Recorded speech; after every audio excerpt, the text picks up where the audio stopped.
Hi, I'm Tim. Welcome to Watchbox, and thanks for logging on. If you love this watch, email me, tmosso@thewatchbox.com. It's in the description below. Your purchase and pricing email question line for buying this or any watch you see on any Watchbox platform. Please reach out to me directly for pricing. Email tmosso@thewatchbox.com.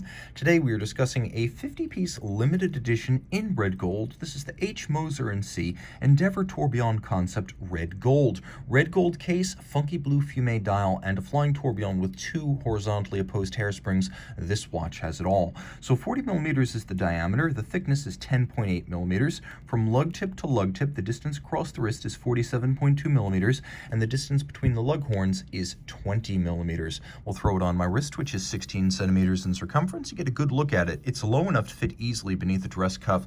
It's also short enough across the wrist that I can recommend this watch for a wrist as small as 13.5 centimeters circumference. Over the top, again, you can see I've got a lot of clearance on each side. It's a very comfortable watch with a lovely set of sharply tapered lugs, so it really does wrap around the wrist. Taking a look at the hardware and the software, you can see large rectangular scale alligator leather. It is dark brown, semi-gloss with a monotone stitch. You can see it has a sheer cut side showing the layers of leather. It's bolstered to give it some thickness and body, and then the underside has a rubber inlay to protect the leather from the moisture, heat, sweat, and grit of the wrist. It also makes it feel softer on the wrist, so it's a win-win for you and the strap. As you can see, we have a Moser pin buckle with a combination of thoughtful polishing and satination, a handsome contrast, nicely executed. The case, as with other Moser cases, and I'm going to do my best to clear out my fingerprints here, because every mark you see on this watch is just a fingerprint, so despair not.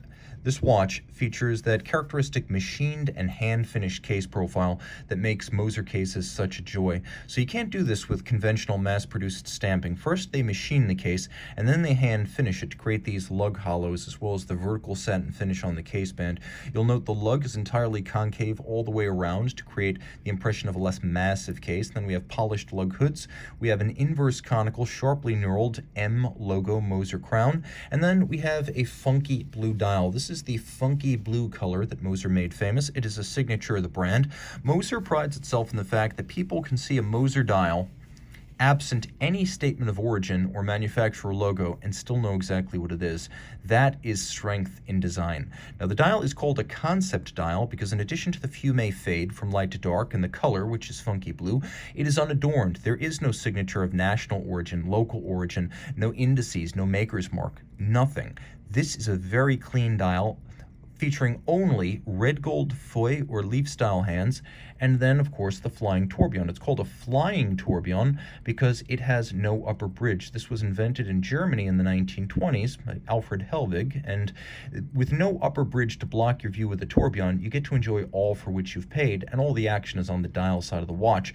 It is a 1-minute tourbillon, beats away at 21,600 vibrations per hour, and as you can see, it has two black polished stud holders, as there are two flat hairsprings 180 degrees out of alignment with each other. The idea being, and you can see it well here, when one is pointing up, the other is pointing down, so the hairsprings will react equal and opposite with respect to gravity. One will speed up, one will slow down due to gravity, but because they're exactly opposite and they're both coupled to the balance, they will in fact cancel each other out. The tourbillon is hand finished to a degree that most Moser movements are not.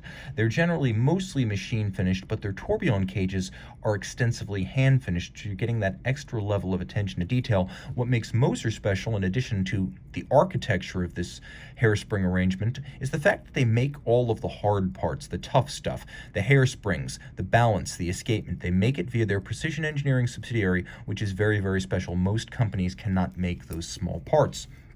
Caliber HMC 804 bidirectional winding via a magic lever style Paul winding system.